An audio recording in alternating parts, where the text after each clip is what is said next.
अब आपको example number, देखो जो इजी है ना, फर्स्ट होमवर्क करना है, सेकंड तो मैंने करा दिया, थर्ड भी मैंने करा दिया है ना। एग्जाम्पल नंबर 4 और 6, ये दोनों एग्जाम्पल वैसे हैं जो हमने क्वेश्चन नंबर 2 किया आज, याद है? इधर की वैल्यू उधर करके वैसे, तो दिमाग लगाना अच्छे से। फर्स्ट तो बहुत इजी है, तो ये 3 एग्जाम्पल आपको घर से करने हैं, ठीक है? कुछ सेल्फ भी करो ताकि प्रैक्टिस हो, जो नहीं समझ में आएगा मैं करा दूंगा। अब देखो सेकंड क्वेश्चन में अपने को क्या क्या दिया हुआ है, एक तो करंट लाइबिलिटीज दे रखी है, एक अपने को करंट रेशियो दिया हुआ है, ठीक है? फिर आगे क्या लिखा हुआ है, तरल अनुपात यानी लिक्विड रेशियो भी दिया हुआ अपने को क्वेश्चन में। लिक्विड रेशियो, तरल अनुपात कितना है, 1.5 टाइम्स 1.5 गुना, या फिर लिख सकते हैं इसको 1.5:1, ठीक है? फिर आगे चालू संपत्ति, अब देखो पूछा क्या है, कह रहा करंट एसेट्स, एक तो हमें निकालना है चालू संपत्ति यानी कि करंट एसेट्स क्या होगी, यानी अभी तक देखो हम रेशियो कैलकुलेट करते थे, ये चीजें दे रखी होती थी, अब रेशियो दे दिया और कह रहा है करंट एसेट्स या करंट लायबिलिटी कैलकुलेट करो, कर सकते हैं, बहुत सिंपल पॉइंट है। करंट एसेट्स पूछना कितनी होगी, दूसरा पूछना लिक्विड एसेट्स कितनी होगी, तरल संपत्ति लिक्विड एसेट्स कितनी होगी, ठीक है? और तीसरा पॉइंट हमसे पूछा इसका यानी कि स्टॉक या फिर इन्वेंट्री बोल सकते हैं, ये क्या होगा, ये 3 चीजें हमसे पूछी इसने, ठीक है? अब देखो सॉल्यूशन करते हैं। सबसे पहले तो हमें करंट एसेट्स चाहिए, करंट एसेट्स किस फॉर्मूला से आ सकती है, करंट रेशियो से आ सकती है, तो मैं क्या करता हूं, मैं फॉर्मूला लगाता हूं, करंट रेशियो बराबर current ratio is equals to current assets upon current liability, यही फॉर्मूला होता है, करंट एसेट्स बटा करंट लायबिलिटी। करंट रेशियो में दिया हुआ है, कितना दिया हुआ करंट रेशियो, 2.5 गुना, यानी यहां आएगा 2.5, पता है मान से निकाल देते तो 2.5 बराबर है किसके, करंट एसेट्स, अब शॉर्ट में लिख रहा हूं, अपॉन में करंट लायबिलिटी। करंट लायबिलिटी दिया हुआ देखो 4 लाख, बस ये तो बच्चे वाला क्वेश्चन हो गया, बस वज्र गुणन, तिरछा गुणा करो, ठीक है? क्रॉस मल्टीप्लाई, 2.5 ये उधर जाएगा तो गुणा हो जाएगा, पता है, इनटू 4 लाख बराबर करंट एसेट्स, तो करंट एसेट्स आ गई हमारे पास में कितनी, 8-10 लाख, 10 लाख 10 लाख रुपीज आ गई करंट एसेट्स। अब करंट एसेट्स तो पता चल गई, अब दूसरा इसने पूछा लिक्विड एसेट्स पता करो, ठीक है? तो हमने फर्स्ट करंट रेशियो के लिए करंट का फॉर्मूला लगाया, दूसरा हमसे पूछा लिक्विड, तो हम लिक्विड का फॉर्मूला लगा देंगे। लिक्विड रेशियो बराबर क्या फॉर्मूला होता है इसका, लिक्विड एसेट्स, करंट यहां पर भी करंट यहां पर भी करंट, तो फिर अलग क्या है, लिक्विड एसेट्स अपॉन में करंट लायबिलिटी। करंट लायबिलिटी दोनों में क्या रहता है, सेम रहता है, ठीक है? अब लिक्विड रेशियो दिया हुआ 1.5 बराबर है किसके, liquid assets upon current liability कितनी है, 4 लाख, वापस इसमें भी वही करेंगे क्रॉस मल्टीप्लाई, तो 1.5 multiply 4 lakh is equals to liquid assets, ठीक है? कितना आ जाएगा, 6 लाख रुपीज बराबर लिक्विड एसेट्स, ये लिक्विड एसेट्स पता चल गई। अब इसने पूछा स्टॉक, याद करो स्टॉक किस फॉर्मूला में आता था, हम लिक्विड एसेट्स निकालने थे, पता है लिक्विड एसेट्स कैसे आती है, करंट एसेट्स में से अगर स्टॉक माइनस कर दूं और प्रीपेड एक्सपेंस माइनस कर दूं, प्रीपेड एक्सपेंस क्वेश्चन में कहीं दिया हुआ नहीं है, तो हमें ये मानना है कि प्रीपेड एक्सपेंस है ही नहीं, ठीक है? तो अब मैं लिक्विड एसेट्स के फॉर्मूला से इन्वेंट्री कैलकुलेट कर सकता हूं, तो आपको इसके लिए फॉर्मूले याद होने चाहिए, ठीक है? तो थर्ड पॉइंट अब मैं कैलकुलेट कर रहा हूं, इधर हमने कहा लिक्विड एसेट्स बराबर क्या होता है, लिक्विड एसेट्स बराबर क्या होता है भाई, करंट एसेट्स माइनस इन्वेंट्री यानी कि स्टॉक, स्टॉक को क्या बोलते हैं, इन्वेंट्री, और माइनस प्रीपेड एक्सपेंस अगर दे रखे हो तो, ठीक है? नहीं लिखने की जरूरत है, बट फिर भी अपन 0 लिख देते ताकि हमें फॉर्मूला याद होता रहे धीरे धीरे। करंट एसेट्स आपको कितने दे रखी है, यहां से हमने निकाली 10 लाख, सॉरी करंट नहीं लिक्विड, लिक्विड एसेट्स हमारे पास 6 लाख, ठीक है? तो लिक्विड एसेट्स 6 लाख बराबर करंट एसेट्स कितनी है, करंट एसेट्स है 10 लाख, बराबर लिख सकता हूं 10 लाख माइनस इन्वेंट्री और माइनस 0 लिख दे, कुछ है ही नहीं।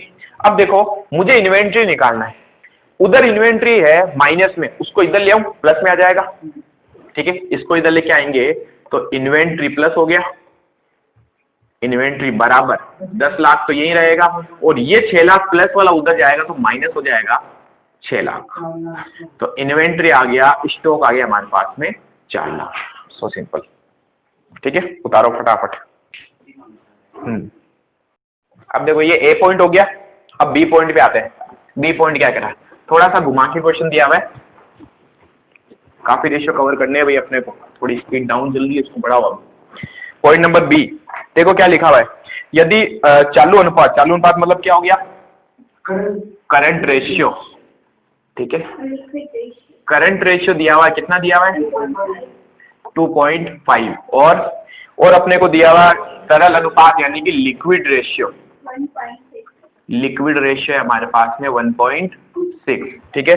फिर आगे बोला हुआ है कार्यशील पूंजी मतलब working capital, working capital formula लिखवाया था कल आपको वर्किंग कैपिटल का, current assets minus current liability, ये आपको दिया हुआ 90,000। अब देखो क्या पूछा, कह रहा चालू संपत्ति, चालू दायित्व और स्टॉक कैलकुलेट करना है, करंट एसेट्स।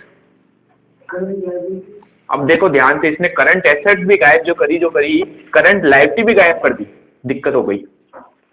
अब ये पॉइंट थोड़ा सोच समझ के बताना मुझे कि किस तरीके से इसको सोल्व करें।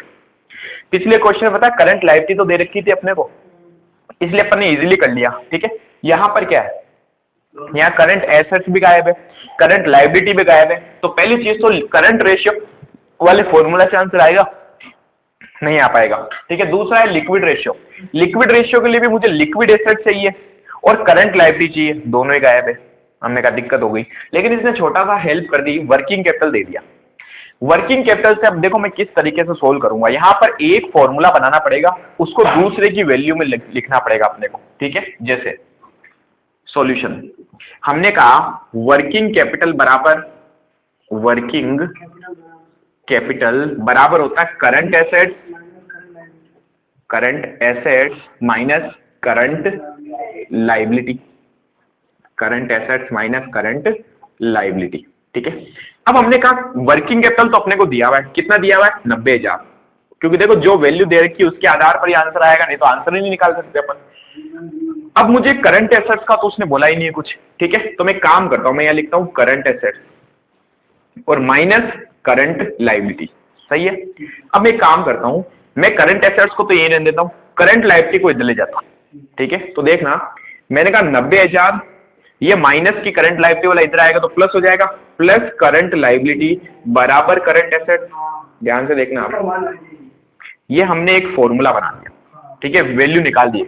हमने कहा करंट एसेट किसके बराबर होता है 90,000 प्लस करंट लायबिलिटी के, ये समझ में आया पॉइंट। अब मैं इसको एक फॉर्मूला में लिखता हूं, किस फॉर्मूला में, करंट रेशियो के फॉर्मूला में। अब मैंने कहा दूसरा स्टेप, करंट रेशियो बराबर, करंट रेशियो बराबर इसका फॉर्मूला होता है करंट एसेट्स माइनस की upon current liability, upon current liability. अब देखो करंट रेशियो दिया हुआ आपने को कितना है 2.5 बराबर करंट एसेट्स ऊपर लिख दूं। अब ध्यान से सुनना, मैंने कहा ना तो करंट एसेट्स पता है ना करंट लायबिलिटी पता है, तो एक काम करते हैं, मैं करंट एसेट्स की जगह क्या ये लिख सकता हूं, ठीक है, क्या मैं लिख सकता हूं 90,000 प्लस करंट लायबिलिटी बट्टा में आ जाएगा करंट लायबिलिटी, ठीक है। तो देखो करंट लायबिलिटी, अब हमारे लिए क्वेश्चन इजी हो गया। अब हम क्या करेंगे, वापस cross multiply, 2.5 multiply CL current liability, ये उधर जाएगा गुणा हो जाएगा, बराबर है किसके 90,000 प्लस करंट लायबिलिटी, इसको गुणा करेंगे तो आंसर आएगा 2.5 करंट लायबिलिटी, है ना, बराबर 90,000 प्लस करंट लायबिलिटी। तब एक काम करता हूं, इस करंट लायबिलिटी को इधर ले आता हूं, ठीक है, तो 2.5 करंट लायबिलिटी माइनस जिसके आगे कुछ नहीं होता उसके आगे 1 होता है, ठीक है। तो ये कितनी करंट लायबिलिटी है, हमने कहा 1, माइनस 1 करंट लायबिलिटी बराबर 90,000। तो 2.5 करंट लायबिलिटी में से एक करंट लायबिलिटी गया तो क्या बचा 1.5 करंट लायबिलिटी बराबर 90,000, ठीक है। तो करंट लायबिलिटी बराबर, ये वैल्यू देखो गुणा वाली है, गुणा वाली उधर जाएगी ना तो भाग में चली जाती है, ठीक है, डिवाइड में आ जाएगी, तो 90,000 डिवाइड बाय 1.5, ठीक है। तो हमारी करंट लायबिलिटी आ जाएगी 6 लाख रुपए, ठीक है, कैलकुलेट कर लेना 6 लाख क्या आएगा ना, तो 9 लाख बट्टा 1.5 बराबर 6 लाख। तो करंट लायबिलिटी तो पता चल गया, कितनी आ गई ओ सॉरी, तो यहाँ पर 60,000 आएगा, मैं 9 लाख मान के चल रहा था। कितना आ जाएगा करंट लायबिलिटी? 60,000। यहाँ तक कोई दिक्कत है? अब देखो, अब हमने कहा हमें करंट लायबिलिटी पता चल गया। अब करंट लायबिलिटी अगर आपको पता चल जाए तो आप वर्किंग कैपिटल के फॉर्मूला में अप्लाई कर दो, करंट एसेट्स पता चल जाएगी इसी फॉर्मूला में। जैसे ये पता है, ये पता चल गया, तो अब ये बैलेंसिंग फिगर आ जाएगा। ठीक है, तो मैं आगे इधर कर रहा हूं। मैंने कहा वर्किंग कैपिटल बराबर, शॉर्ट में लिख रहा हूं, वर्किंग कैपिटल बराबर current asset minus current liability. ये होता है वर्किंग कैपिटल दिया हुआ है 90,000 बराबर करंट एसेट पता नहीं है, वो तो निकालनी है, माइनस करंट लायबिलिटी कितनी आई? 60,000। माइनस में लिख दीजिए 60,000। ठीक है, तो ये माइनस वाला इधर आ जाएगा, तो हम लिखेंगे 90,000 माइनस का इधर आएगा तो क्या हो जाएगा? प्लस 60,000 बराबर आ जाएगा करंट एसेट्स। ठीक है, तो करंट एसेट्स आ गई हमारे पास 1,50,000 बराबर हो गई करंट एसेट्स। तो दो चीजें तो हमने निकाल ली, करंट एसेट्स निकाल ली, करंट लायबिलिटी निकाल ली। अब इसने क्या क्या पूछा था? इसने करंट एसेट्स पूछा, करंट लायबिलिटी पूछा और स्टॉक पूछा। स्टॉक के लिए तो पता है हमें लिक्विड एसेट्स का फॉर्मूला लगाना पड़ेगा, और लिक्विड एसेट्स के लिए पहले लिक्विड एसेट्स भी तो पता होनी चाहिए। आया समझ में? तो ये हमारा फर्स्ट स्टेप, ये हमारा सेकंड स्टेप, ये हमारा थर्ड स्टेप। अब फोर्थ स्टेप पे मैं कर रहा हूं, मैं फॉर्मूला लगा रहा हूं लिक्विड रेशियो का। ठीक है, तो पहले मुझे लिक्विड एसेट पता चलनी चाहिए, तब मैं स्टॉक निकाल सकता हूं, नहीं तो मैं स्टॉक नहीं कैलकुलेट कर सकता। ठीक है, क्योंकि स्टॉक किस फॉर्मूला में आता है? लिक्विड एसेट्स बराबर करंट एसेट्स माइनस इन्वेंट्री यानी स्टॉक और माइनस प्रीपेड एक्सपेंस। तो प्रीपेड एक्सपेंस अगेन नहीं दिया हुआ तो मानना है ही नहीं। तो क्या मैं लिक्विड रेशियो से पहले लिक्विड एसेट्स निकाल लूं?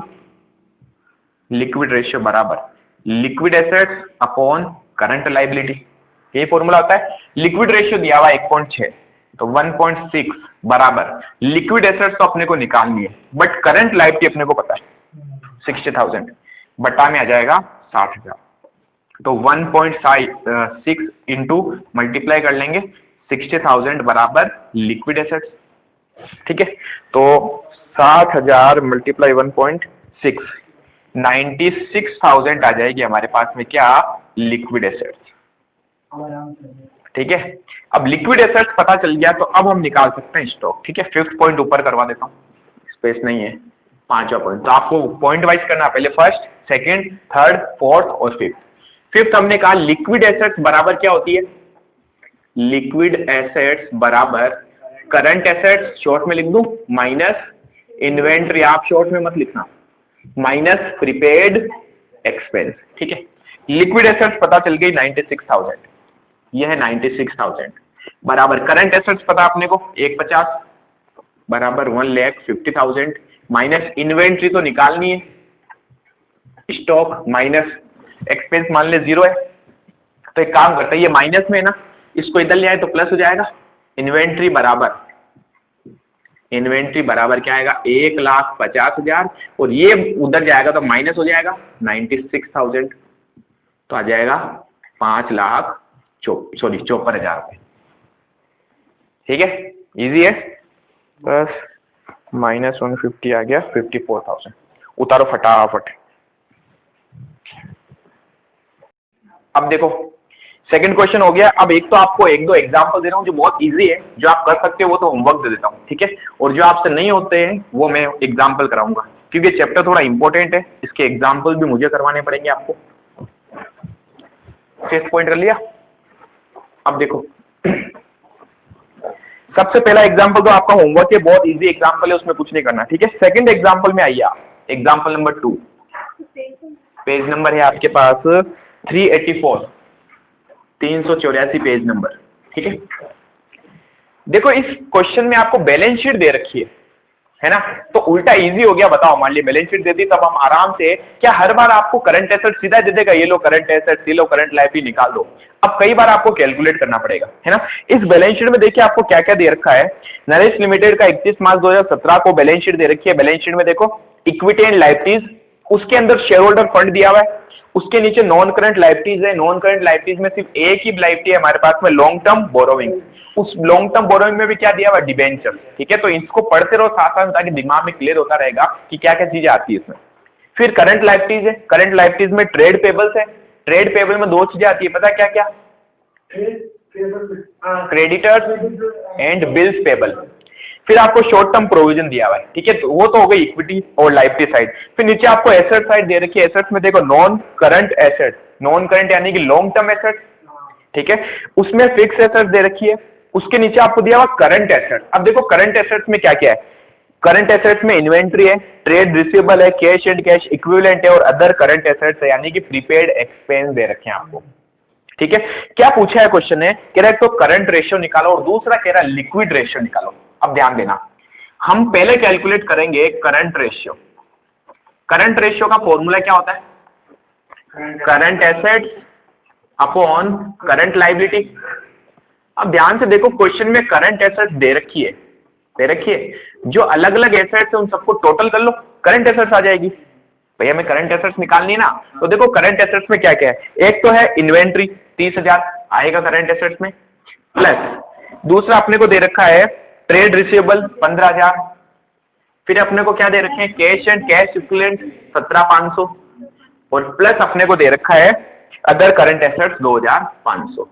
ये आ गई करंट एसेट्स, ठीक है। अपॉन में अब लिखना करंट लायबिलिटी। करंट लायबिलिटी भी देखो ऊपर दिया हुआ बैलेंस शीट में। करंट लायबिलिटीज में दो ही है, एक तो ट्रेड पेबल से 25,000 करंट लायबिलिटीज की बात कर रहा हूं मैं, ठीक है, प्लस हमारे पास में शॉर्ट टर्म प्रोविजन है 5,000 रुपए के। आया समझ में? बस तो हमने क्या किया, बैलेंस शीट से इंफॉर्मेशन निकाली, ठीक है, और टोटल कर लो इनकी 30,000 प्लस 15,000 प्लस 17,500 प्लस 2,500, तो ये आ जाएगा 65,000 डिवाइड बाय 30,000, ठीक है, तो 65 डिवाइड बाय 30,000 ये आ जाएगा 2.166 आ रहा है, तो इसको 7 कर देते हैं, 1.6 टाइम्स और 2.17:1। ये आ गया हमारे पास में करंट रेशियो, ठीक है। दूसरा रेशियो कौन सा पूछा, लिक्विड रेशियो। बताओ लिक्विड रेशियो के अंदर फॉर्मूला क्या होता था हमारा, फॉर्मूला होता था liquid assets upon current liability. Liquid assets वो एसेट्स होती है जिसमें दो करंट एसेट्स शामिल नहीं होती। कौन कौन सी, इन्वेंट्री और प्रीपेड एक्सपेंस।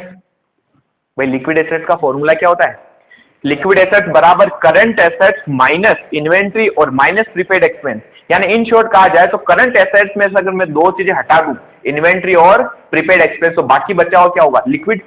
तो देखो मेरे पास दो ऑप्शन है, या तो करंट एसेट्स में से वो दोनों चीजें माइनस करूं, या फिर मैं काम करता हूं उनको जोड़ता ही नहीं हूं।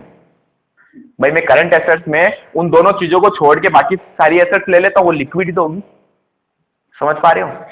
क्या इन्वेंट्री जो होती है, इन्वेंट्री कितना दे रखा था आपको, 30,000। क्या इन्वेंट्री लिक्विड एसेट्स होती है, हमने कहा नहीं, तो मत लो, बात खत्म। क्या प्रीपेड एक्सपेंस लिक्विड एसेट्स होती है, नहीं, तो बस मत लो। तो बाकी जो बच गई वो लिक्विड एसेट्स ही तो है। समझ गए? जैसे मैं आपको कहता हूं कि या तो करंट एसेट्स टोटल करो, उसमें से दोनों चीजें माइनस करो, ठीक है, तो ऐसा भी कर सकते हो, बट हमें कुछ अलग भी तो सोचना है।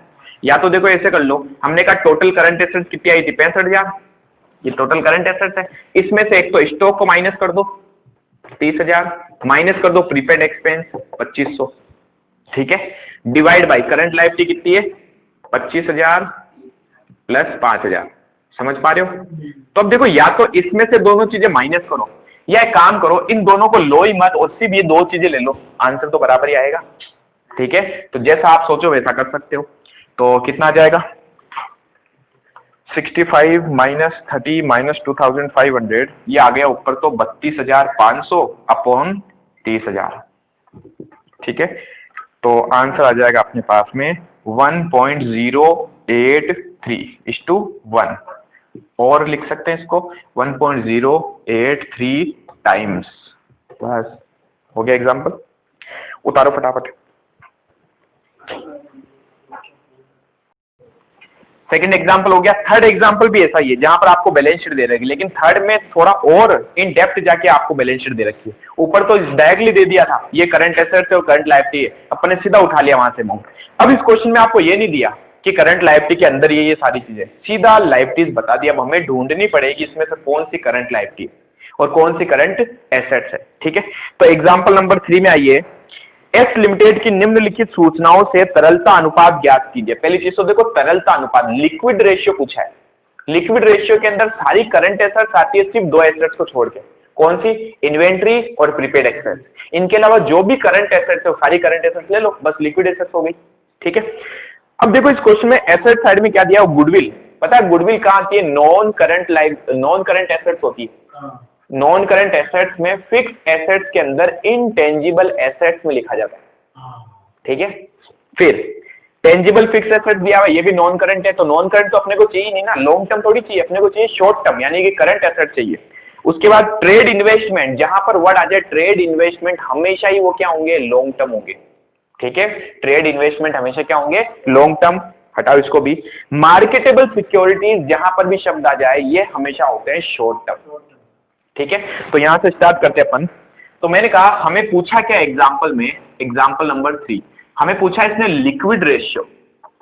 लिक्विड रेशियो, लिक्विड रेशियो का फॉर्मूला होता है liquid assets upon current liability. तो अब एक काम करते हैं अपन, सबसे पहले निकालते हैं लिक्विड एसेट्स। ठीक है, तो हमने कहा लिक्विड एसेट्स कैलकुलेट कर लेते हैं। लिक्विड एसेट्स के अंदर सबसे पहले है हमारे पास दिया हुआ मार्केटेबल सिक्योरिटी। मार्केटेबल सिक्योरिटी, देखो इनको पढ़ते भी रहो ताकि याद होता रहेगा धीरे धीरे कि अच्छा ये लिक्विड, ये करंट एसेट्स में आता है ना। तो सारी करंट एसेट्स लिक्विड होती है, सिर्फ दो एसेट्स को छोड़ के। तो हम जो दो एसेट्स को छोड़ के उनको लेंगे ही नहीं, इन्वेंट्री को या लूंगा ही नहीं, प्रीपेड एक्सपेंस आएगा तो लूंगा ही, तो बाकी अपने आप ही लिक्विड हो गया ना। ठीक है, मार्केटेबल सिक्योरिटीज अपने को गिवन है, कितनी दे रखी है? 80,000, 80,000। अब मुझे बताओ, इन्वेंट्री करंट एसेट्स तो होती है लेकिन लिक्विड होती है क्या? इन्वेंट्री लिक्विड नहीं होती, तो हम यहां जोड़ेंगे क्या? नहीं जोड़ेंगे। लेकिन करंट एसेट्स निकालते तो जोड़ते, आया समझ में? लेकिन करंट तो पूछा ही नहीं है, क्या पूछा है? लिक्विड रेशियो कैलकुलेट करना आपको। आगे अच्छा, पूछा भी है ना एक नीचे, देखो सबसे लास्ट लाइन पढ़ो। तरलता अनुपातों के रूप में मुख्य रूप से चालू अनुपात और त्वरित अनुपात ज्ञात कीजिए। दोनों रेशियो पूछ लिए भाई इसने तो। हाँ, हल नहीं है ये, इसने लिखा है कि लिक्विड रेशियो। जैसे हमारा फर्स्ट पॉइंट ही क्या था, मेन हेडिंग, 5 तरीके के रेशियो थे। पहला लिक्विड रेशियो, उसमें 2 तरीके के रेशियो आते थे, करंट रेशियो और लिक्विड रेशियो। इसने इस तरीके से पूछा है। तो हम भी यहां पर पहले फॉर्मूला किसका लगा दें, मैं इधर लिक्विड तो रहने देता हूं। करंट रेशियो एक तो निकालना अपने को, करंट रेशियो बराबर क्या फॉर्मूला होगा? Current assets upon current liability. Current assets upon current liability. तो एक काम करते हैं, यहां पर भी पहले क्या कैलकुलेट कर ले? Current assets. अब बताओ, करंट एसेट्स में मार्केटेबल सिक्योरिटी तो आएगा, इन्वेंट्री भी आएगा, क्योंकि करंट एसेट्स तो होती है। तो इन्वेंट्री यानी कि स्टॉक, इन्वेंट्री कितना दिया हुआ है? इतना है क्या? 7,80,000, 7,80,000। फिर अपने को आगे लिखा हुआ डेटर। डेटर्स भी पता है कहां आते हैं? ट्रेड रिसीवेबल्स में। याद है, ट्रेड रिसीवेबल में 2 चीजें आती हैं, डेटर्स और बिल्स रिसीवेबल। और ट्रेड रिसीवेबल का मतलब करंट है, तो यहां पर लेना है। अब डेटर्स में कौन सा अमाउंट लेंगे? नेट अमाउंट, पीबीडीडी लेस होने के बाद क्या आया। ठीक है, तो 4 लाख में से 40,000 तो पीबीडीडी माइनस हो गया। पार्टनरशिप में पढ़ चुके अपन PBDD, provision for bad and doubtful डेब्ट। तो हमारे पास नेट बचा 3,60,000। आप इस क्वेश्चन को ऐसे भी कर सकते हो, कैसे? यहां पूरे 4 लाख ले लो और 40,000 को करंट लायबिलिटी में लिख दो, क्योंकि प्रोविजन पता है लायबिलिटी होती है, कौन सी? करंट लायबिलिटी, याद रखना। ठीक है, पीबीडीडी पढ़ा भी था हमने बैलेंस शीट का फॉर्मेट जब किया था, कि provision for bad and doubtful डेब्ट शॉर्ट टर्म प्रोविजन में आते हैं, और शॉर्ट टर्म प्रोविजन यानी कि करंट लायबिलिटी। ठीक है, तो आप चाहो तो 4 लाख यहां लेके 40,000 वहां पर भी ले सकते हो, या फिर आप नेट भी ले सकते हो, आंसर सेम आएगा। ठीक है, फिर आगे cash and cash equivalent current assets होती है, लिख दीजिए कैश एंड कैश इक्विवेलेंट। कितना अमाउंट? 1,60,000, 1,60,000। इन सब की टोटल कर लेंगे तो आ जाएगा क्या? Current assets. फिर दूसरी चीज अपने को क्या चाहिए? करंट लायबिलिटी चाहिए। करंट लायबिलिटी भी यहां कैलकुलेट कर लेते हैं, करंट लायबिलिटी। अब आइए लायबिलिटी साइड में, देखिए क्या क्या दिया हुआ है। लॉन्ग टर्म डेब्ट, लॉन्ग टर्म है इसका मतलब करंट तो नहीं है वो। लॉन्ग टर्म और करंट में फर्क क्या होता है? लॉन्ग टर्म 12 महीने से बाद के लिए जिसका पेमेंट करना है, और शॉर्ट टर्म यानी कि करंट जिसका पेमेंट 12 महीने के अंदर अंदर करना है। तो यहां पे अपन को 12 महीने के अंदर अंदर वाली चीजें लेनी है। ठीक है, तो नॉन करंट लायबिलिटीज नहीं लेनी, कौन सी लेनी है, करंट लायबिलिटीज लेनी है। तो लॉन्ग टर्म डेब्ट जो है वो कहां था पता है, नॉन करंट लायबिलिटीज में, लॉन्ग टर्म बोरोविंग्स में। डेब्ट यानी कि लोन, ठीक है, तो कहां आएगा, बोरोविंग्स में। उसके बाद लिखा है शॉर्ट टर्म डेब्ट, आएगा यहां, शॉर्ट टर्म आ गया यानी करंट है ना, तो आएगा। अब इसमें क्या लिखा हो, बैंक ओवरड्राफ्ट, तो बैंक ओवरड्राफ्ट हमारे लिए करंट लायबिलिटी मानी जाएगी।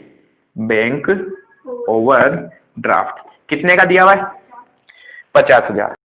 अब देखो, तो शॉर्ट टर्म प्रोविजंस में दो तरीके के प्रोविजन दे रखे हैं, एक तो है प्रोविजन फॉर टैक्स, एक दिया हुआ प्रपोज डिविडेंड। प्रपोज डिविडेंड देखो प्रोविजन में, प्रपोज डिविडेंड का मतलब क्या होता मालूम है, कंपनी ने डिविडेंड प्रपोज किया यानी कि हम देंगे, प्रस्तावित डिविडेंड, अभी तक आपने दिया नहीं है, देंगे फ्यूचर में, तो लायबिलिटी बन गई, ठीक है, चुकाना पड़ेगा अपने को, इसलिए प्रोविजन में आता है, ठीक है।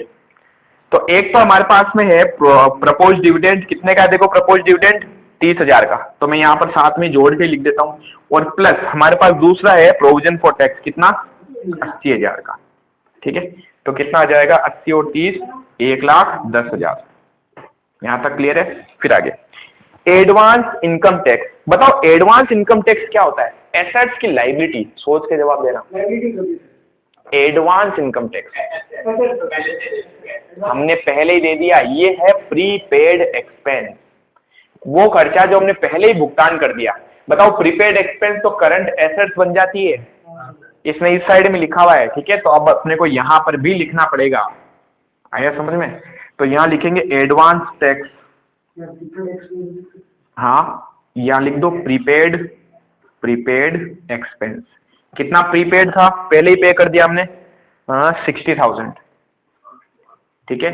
नेक्स्ट थोड़ा ये पास में आ गया, अब देखना, ट्रेड पेबल, पेबल का मतलब भुगतान करना है, ट्रेड पेबल्स यानी कि करंट लायबिलिटी, पढ़ चुके हैं अपन, तो यहां लिखूंगा ट्रेड पेबल, कितने ट्रेड पेबल, 2,40,000, 2,40,000। फिर लिखा हुआ रेंट पेबल, बताओ ये पेबल का मतलब समझते हो, जिसका भुगतान करना बाकी है, यानी मैं इसको बोल सकता हूं आउटस्टैंडिंग खर्चा, बकाया है। बकाया खर्चे जो होते हैं, ये जो खर्चा आउटस्टैंडिंग होता है, ये हमेशा करंट लायबिलिटी होती है, ध्यान रखना, ठीक है। जैसे प्रीपेड एक्सपेंस करंट एसेट्स है, वैसे आउटस्टैंडिंग एक्सपेंस जो होता है वो क्या होती है, करंट लायबिलिटी, क्योंकि भुगतान करना बाकी है, तो ये आएगा यहाँ पर रेंट पेबल, जिसका भुगतान 12 महीने के अंदर अंदर करना होता है। करंट लायबिलिटी में, ये अदर करंट लायबिलिटीज में जाता है, आउटस्टैंडिंग एक्सपेंस जो होते हैं ना वो कहां जाते हैं, अदर करंट लायबिलिटीज में, ठीक है। हाँ कितने थे, 20,000। अगला पॉइंट अपने को लिखा हुआ डिविडेंड पेबल, इसका मतलब ही पेबल है यानी कि भुगतान करना बाकी है, और डिविडेंड जब आप एक बार पेबल आ जाता है, इसका मतलब वो शॉर्ट टर्म में भुगतान करना पड़ेगा आपको, तो ये भी हमारे लिए क्या बन जाती, करंट लायबिलिटी, समझ पा रहे हो। तो कहां जाएगा करंट लायबिलिटीज में, अदर करंट लायबिलिटीज के अंदर, ठीक है, डिविडेंड पेबल। तो देखो नए नए पॉइंट आ रहे हैं, सीखते जाओ। डिविडेंड पेबल, ठीक है, कितना है डिविडेंड पेबल, 60,000, 60,000 बस। तो ये आ गई टोटल करंट लायबिलिटी, ये आ गई टोटल करंट एसेट्स, ठीक है। तो 80,000 प्लस 7,80,000 प्लस 3,60,000 प्लस 160 प्लस 60, ये आ जाएगा totally 14,40,000। 50,000 plus 1,10,000 plus 2,40,000 plus 20,000 plus 60,000, ये आ जाएगा 4,80,000। तो ये आ गई हमारे पास में क्या, करंट एसेट्स और करंट लायबिलिटी, ठीक है। चलिए नेक्स्ट, अब फॉर्मूला में वैल्यू पुट कर दो। फॉर्मूला आपने लिख रखा है, current assets upon current liability. Current assets I है 14,40,000 डिवाइड बाई करंट लायबिलिटी है 4,80,000, ठीक है। तो मैं यहाँ दूसरा रेशियो लिख दूंगा, आंसर सामने लिख देते हैं सीधा सोल्व करके, 14,40,000 डिवाइड बाई 480, तो आंसर आएगा 3 टाइम्स, 3 गुना, या फिर इसको क्या लिख सकते हैं, 3:1, यानी अगर इसको सोल्व करेंगे ना तो 3/1 आंसर आएगा। 48 का 44,40,000 में 3 बार भाग जा रहा पूरा का पूरा, ठीक है। हाँ तो ये हो गया हमारे पास में फर्स्ट क्या, करंट रेशियो। सेकंड रेशियो अपने से पूछा इसने, liquid ratio.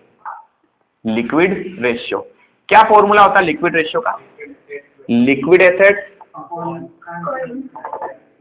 Upon current liability.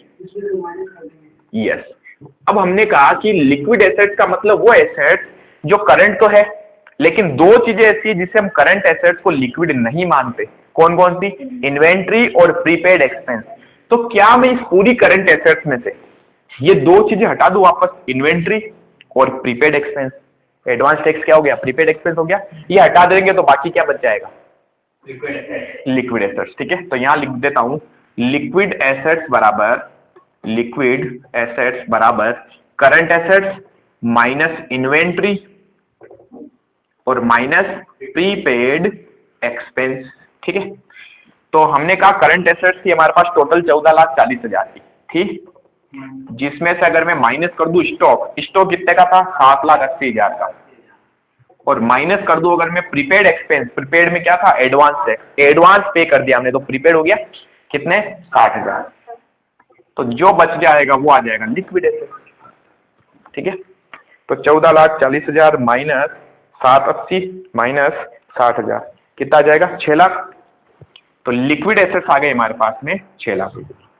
अब देखो लिक्विड एसेट्स है 6 lakh divide by current liabilities 480, 4,80,000।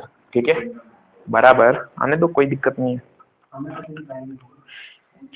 1.25 times, और क्या लिख सकते हैं? 1.25:1। ठीक है, उतारो फटाफट।